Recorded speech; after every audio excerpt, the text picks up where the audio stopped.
Lance Pugmire reporting, I'm told that the targeted venue for the big Gervonta Davis versus Leo Santa Cruz showdown is Staples Center.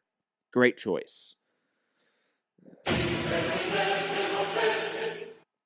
going to wade into this topic as carefully as possible. Okay, guys. First off, Staples Center is a great choice because I live in LA, so I can go to this fight. So, number one, great choice for that. Two, Leo Santa Cruz being from LA makes a lot of sense. If this fight isn't in Atlanta, it should be in LA. Like, just period, end of discussion. If not that, I would take New York, but New York seems a little bit forced. Atlanta, LA, those are natural places for this fight, just being honest. And it's clear if this is Staples Center, I am like, this is 100% pay-per-view.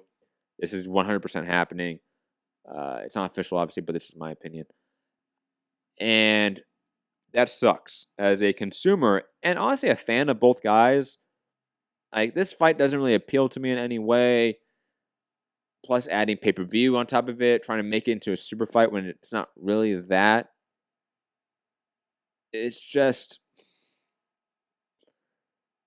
trying to put lipstick on a pig. Like, it's trying to make something that's not really there to a degree.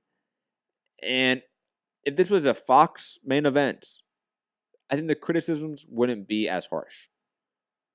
Because the second you make this from a pay-per-view to a Fox main event, naturally PBC is marketing it a different way in this new paradigm of the last year or so. It's clear that pay-per-views are the big fights. Fox are, there's really good main events, and FS1 are showbox events. And with that hierarchy comes marketing budget in terms of where it goes, network budget, etc. So this being on pay-per-view, most likely in Staples Center, means they are throwing all the chips in for this fight to be the big breakout moment for Gervonta Davis. And when you put on pay-per-view, I don't know if it's that. I just don't. I don't. And, I credit to the guys at Sunday Puncher, the Boxing Podcast. They're talking about how pay-per-view for a casual fan, a casual consumer of sports, they have been groomed to think pay-per-view means big fight.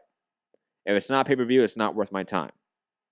Because in their mind, the pay-per-views were Mike Tyson, Oscar, Pacquiao, Mayweather. Like that, those are the pay-per-view fights. But the problem is that in today's age, you have devalued what a pay-per-view is with the Crawford Postals, the Crawford Cons, the Spence Garcias to a degree, right? You have devalued what a pay-per-view means, what it is, how big of a stars can be on pay-per-view, to where I agree that for a casual consumer, they view pay-per-view as the big fights, but they have now been also groomed to think not all pay-per-views are the big fights.